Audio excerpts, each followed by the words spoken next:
ఆంధ్రప్రదేశ్ ప్రారంభంలోనే నష్టంతో పుట్టింది.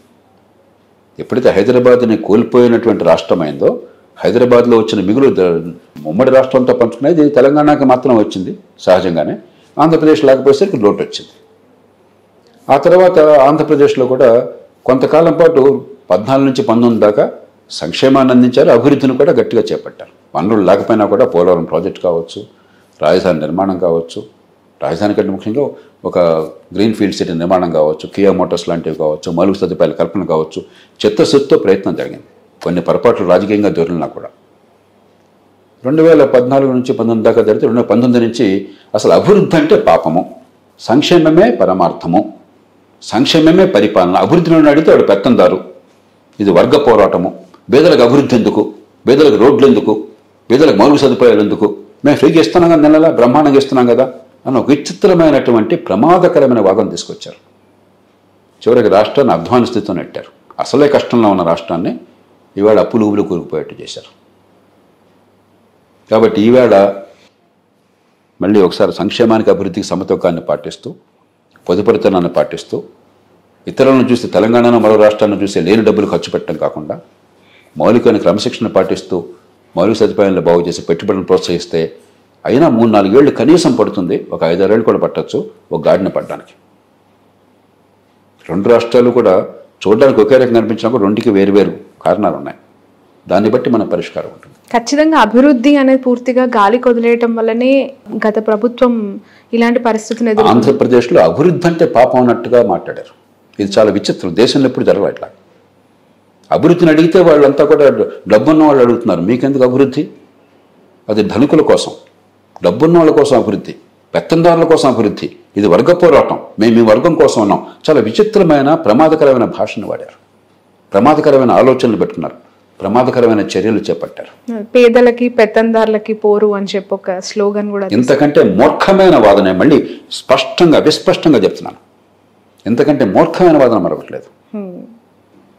ఎందుకంటే మూర్ఖమైన వాదన మరొకట్లేదు. ఇప్పుడు ఇతరుల పట్ల ద్వేషాన్నో లేకపోతే అసూయను పెంచడం చాలా తేలిక నిమిషంలో. కానీ ప్రపంచంలో ఎక్కడ అలా చేసినా కూడా ఆ దేశాలు సర్వనాశనం అయిపోయినాయి. ఆనాటి సోవియట్ యూనియన్ చూడండి, ఈనాటి ఉత్తర కొరియా చూడండి, క్యూబా చూడండి, వెనిజువేలా చూడండి, మరో దేశాలు చూడండి. ఇవన్నీ కొత్త విధానాలు కాదు, గతంలో చేపట్టారు. ఉన్న సంపదను ఎట్లా పనికొచ్చేట్టుగా చేయాలి, ఉపాధి కల్పన కోసం ఎట్లా పెంచాలి, కొత్త ఉత్పత్తి కోసం ఎలా చేయాలి, కొత్త పెట్టుబడులకు మనుషులు ఎట్లా వెళ్ళాలి, దాని నుంచి అభివృద్ధి, దాని నుంచి ఉపాధి, దాని నుంచి పేదరికం పోవటం ఉంది. కానీ అప్పులు చేసి లేకపోతే నోట్లు గుద్దేసి డబ్బులు పంచితే పేదరికం పోతున్న ప్రపంచంలో ఒక్క దృష్టాంతాన్ని చూపెట్టండి నాకు. అదే నిజమైతే అప్పులు చేసి నోట్లు గుద్దేసి డబ్బులు పంచితే పేదరికం పోయేట్టే ప్రపంచంలో పేదరికం ఎందుకు ఉంటుందండి? 5 నిమిషాలు. ఇది 5వ తరగతి పిల్లలు చెప్పే మాటలేదు, ఆ స్థాయి ఆలోచన ఇది. పాపం పిల్లలకు తెలియక డబ్బులు అదే పనిగా ముద్రించేసి పనిచేస్తే బెదరగా పోతుందని అనుకుంటారు. పిల్లల విషయంలో అనుకోవటం ఆశ్చర్యపడడం.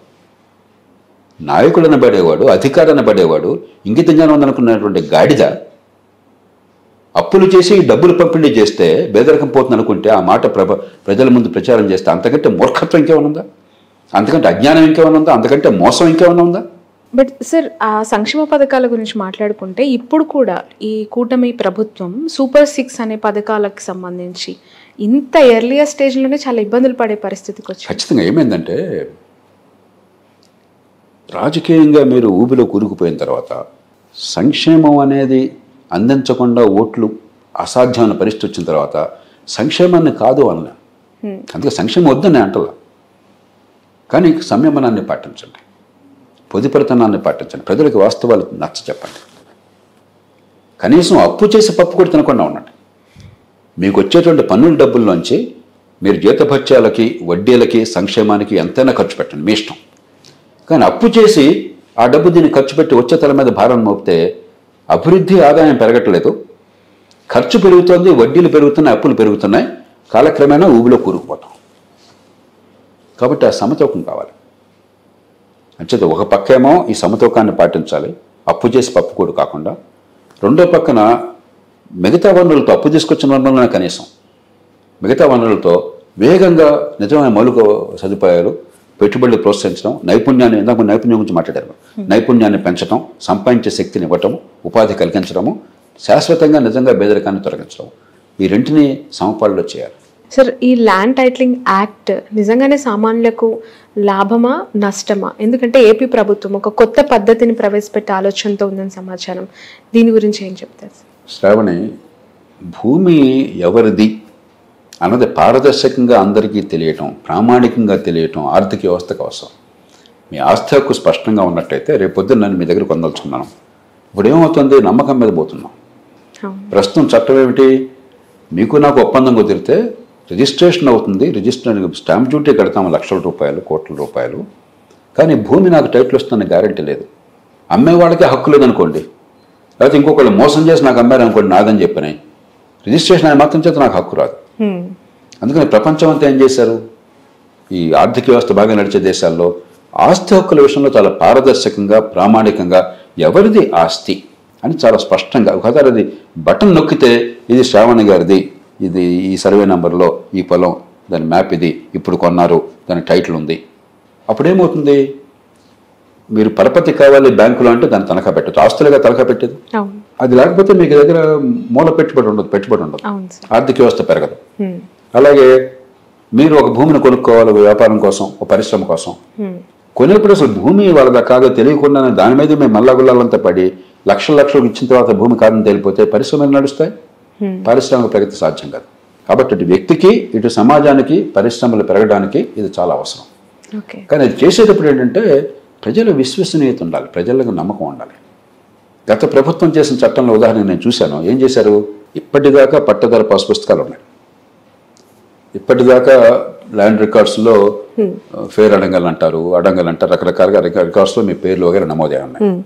ఏ రకమైన వివాదాలు లేనప్పుడు, పట్టదారు పాస్ పుస్తకం ఉన్నప్పుడు, మ్యూటేషన్ జరిగినప్పుడు మీ పేరుతో వాళ్ళను కూడా నువ్వు వచ్చి 15 రోజులు రిజిస్టర్ చేసుకోవాలా, లేకపోతే నీ భూమి పోతుంది, మా ఎంఆర్ఓ గారు ఏం చెప్తే అదే ఫైనల్, ఆ పైన అప్పీల్ కూడా లేదు, ఆ పైన వెళితే ఆర్డీఓ దగ్గరికి వెళ్ళొచ్చు, ఆ పైన ఇంకొకటి, కానీ హైకోర్టు తప్ప ఇంకో అప్పీల్ ఎవరికి లేదు అని చెప్పంటే నమ్మకం కుదురుతుంది ఎవరికన్నా? ఈ దేశంలో మన పరిపాలన వ్యవస్థలో నమ్మకం ఉందా మనకి ఎవరన్నా? కాబట్టి కనీస జాగ్రత్తలు తీసుకోకుండా, పొరపాటు సంస్థలను విశ్వాసం లేకుండా ప్రభుత్వం మాకు అధికారం ఉందో మేము ఇష్టం చేస్తూ ఉన్నారు. కొన్ని వేల సంవత్సరాలుగా ఈ దేశంలో పరిపాలన సాగుతుంది, అశోక కాలం నుంచి సాగుతుంది, ఇక కొత్త కాదు. ఎవరు కూడా భూమి విషయంలో చాలా అంత క్యాజువల్గా, చాలా యథాలాపంగా వ్యవహరించాలి, చాలా జాగ్రత్తగా. భూమి అన్నది ప్రాణాంతకం ఈ దేశంలో. చాలామంది ప్రాణమైనా కోల్పోవడానికి సిద్ధంగానే ఉన్న తల్లిదండ్రులు వారసత్వం ఇచ్చిన భూమిని కోల్పోవడానికి సిద్ధంగా ఉండరు. అవును సార్, అది ఒక ఎమోషనల్ అటాచ్మెంట్. కాబట్టి ఈ జాగ్రత్తలు తీసుకున్నట్టయితే నాకు భూమి ఎక్కడికి పోదు, అధికార యంత్రాంగం నన్ను మోసం చేయలేదు, నా తరతరాలుగా నా కుటుంబంతో ఉన్న భూమి ఎక్కడికి పోదు. ఇప్పటిదాకా బోర్డు తంటలబడి 45 ఏళ్ల క్రితం ఎప్పుడు పట్టదారు పాస్బుక్ చట్టం వచ్చింది. చాలా కాలం పాటు పట్టదారు పాస్బుక్లు అందే కాదు, లంచం లేకపోతే ఒక్కడ కూడా వచ్చేది కాదు. నేను లోక్సత్తా ఉద్యమం ప్రారంభించిన కొత్తలో 25 ఏళ్ల క్రితం ప్రతి సభలో అడిగేవాడిని, లంచం లేకుండా మీకు పట్టదారు పాస్బుక్ వచ్చిందా అని. లేచిన చేతులు చాలా తక్కువ. ఇప్పుడు క్రమక్రమంగా బాగుపడింది. పూర్వంతో పోలిస్తే పట్టదారు పాస్ పుస్తకాలు వస్తున్నాయి, మ్యూటేషన్లు కొన్ని అవుతున్నాయి. అవి కూడా లెక్కలు తీసుకోకుండా మళ్ళీ లేడీకి లేచిందో పెరుగున మళ్ళీ మొదలెడతానంటే ఎట్లాగా? కాబట్టి సంకల్పం మంచిదే కావచ్చు, కానీ చట్టం చేసిన తీరు చాలా అభ్యంతరకరము. ఆ పొరపాట్లు సవరించి ఇక ఈ టైటిల్ విషయంలో సందేహానికి ఆస్కారం లేకుండా అంత నమ్మకాన్ని చూరగొడుతుందంటారా సార్ ప్రభుత్వం? చేసిన ఏర్పాట్లను బట్టి, ఇప్పుడు చేసిన ఏర్పాట్లను బట్టి ఒకటి మీ మీద నమ్మకం ఉండాలి, ప్రభుత్వ వ్యవస్థగా మీ మీద నమ్మకం ఉండాలి, నమ్మకం ఉండేట్టుగా మీరు వ్యవహరించాలి. మీరు ఏర్పాటు చేసిన పద్ధతులు పొరపాటు ధరల్లో కూడా న్యాయం జరుగుతున్న విశ్వాసం కలిగే రీతిలో ఉండాలి. అదంతా ప్రజల ముందు పారదర్శకంగా పెట్టాలి. నాకేదో చట్టం చేసే అధికారం ఉంది కాబట్టి శాసనసభలో చేసేస్తాను, మీతో సంబంధం లేదనుకుంటే భూమి మీది, మీకు నమ్మకం కలగాలి. కాబట్టి మీ ముందు చర్చ పెట్టాలి, ప్రజల్లోకి చర్చ రావాలి. అంచేత సరిగ్గా చేస్తే ఖచ్చితంగా చేయొచ్చు. ఇప్పుడు నేను ఎన్నోసార్లు భూమిని సేకరించాను. 2 సందర్భాలు బాగా గుర్తున్నాయి నాకు. సబ్ కలెక్టర్గా ఉండగా నేను వెళ్ళిన కొత్తలోనే ఒక డిగ్రీ కాలేజీకి భూమి కావాల్సి వచ్చింది, గవర్నమెంట్ డిగ్రీ కాలేజీకి. అరగంటలో భూమిని సేకరించాను నేను, అరగంటలో. రైతులందరినీ కూర్చోబెట్టి, బాబు ఈ 15 ఎకరాల భూమి డిగ్రీ కాలేజీకి కావాలి, ప్రభుత్వం పెడతాను, మన పిల్లలకే వచ్చేది, కాబట్టి మీరంతా ముందుకు రావాలి. సంతోషం సార్ అన్నారు. కానీ గవర్నమెంట్ డబ్బులు ఇవ్వచ్చు సరిగ్గా ఏమన్నారు. నేను మీకు 2 హామీలు ఇస్తున్నాను. ఈ ఎక్విజిషన్ ఈ గొడవలని వద్దు. మార్కెట్లో రేట్ ఎంత ఉంది, సరే ఇవాళ రేట్ ఎంత ఉంది ఎకరానికి 20,000 అంటే నేను ఇంకో 10,000 ఎక్స్ట్రా వేస్తాను, 30,000. 15 రోజుల్లో మీకు డబ్బు వచ్చి ఏర్పాటు చేస్తాను నేను భరోసా. మీరంతా ఇప్పుడు కలిసి రండి అని చెప్పంటే 15 నిమిషాల్లో కలిసి వచ్చారు. నమ్మకాన్ని నిలబెట్టుకోవాలి. అలాగే కలెక్టర్గా ఉన్నప్పుడు ప్రకాశం జిల్లాలో మిల్క్ పౌడర్ ఫ్యాక్టరీ ఒకటి కావాలి. ఆ రోజుల్లో ప్రకాశం జిల్లా డైరీ చిత్తూరు నెంబర్ 1, ప్రకాశం నెంబర్ 2. ఇప్పుడు చిత్తూరు తర్వాత నాశనం చేశారు. ప్రకాశం నెంబర్ 2 ఇది మిల్క్ కలెక్షన్లో ఉపయోగం ఉమ్మడి రాష్ట్రంలో అన్ని జిల్లాల్లో కూడా చాలా ఎక్కువగా ఉండేది. మిల్క్ పౌడర్ ఫ్యాక్టరీ పెట్టాలని ప్రతిపాదన వచ్చింది. దానికి భూమి కావాల్సి వచ్చింది. అరగంట పట్టింది నాకంతే. రైతులందరూ సమస్పించి ఇదే పని చేశాను మీకోసమే. మీ పాలు సేకరించాలని చెప్పంటే మరి సీజన్లో బాగా పాలు వచ్చేసి డిమాండ్ లేకపోయినట్టయితే మొదటిపోవటం మరొకటి చేయాలి, లేకపోతే మనం నలపలేని దీన్ని. ఆ ఫ్యాక్టరీ కోసం వస్తామంటున్నారు. ఈ భూములన్నీ మీరు సంతోషంగా ఇచ్చేయండి, రేట్ అంతా చెప్పండి, ఇంకో 50% ఎక్కువ ఇస్తానని 15 రోజుల్లో ఇస్తాను. అప్పటికప్పుడు ఇచ్చేశారు. ఆ మాట నిభాయించుకున్నాను నేను. కాబట్టి ప్రభుత్వాలకు ఎప్పుడైతే కష్టం వస్తే పట్టించుకుంటారని నమ్మకం లేదు. కోర్టుకు పోయా, ఎవరితో మాట్లాడతాం తెలుసా, లేకపోతే సిఫారసు చేయించుకో, ఎమ్మెల్యే గారి దగ్గరికి వెళ్ళు, మంత్రి గారి దగ్గరికి వెళ్ళు, వాడు బాబు గారి దగ్గరికి వెళ్ళు. ఏంటిదంతా? సామాన్య ప్రజలకు న్యాయం జరుగుతున్న విశ్వాసం ఉన్నట్టయితే, ప్రజలకి మంచి జరుగుతుందన్న విశ్వాసం ఉన్నట్టయితే, మార్కెట్ రేటు ప్రకారం 10 రూపాయలు ఎక్స్ట్రా అయినా సరే వెంటనే ఇస్తారు నమ్మకం ఉంటే వెంటనే ఇచ్చేస్తారు. లేకపోతే ఇప్పుడు అమరావతిలో గొప్ప పని చేశారు. ఏం చేశారు? భూమిని సేకరించినప్పుడు ఇప్పుడు కూడా భూమి పోయిన వాళ్ళకి బాగా కలుగుతుంది.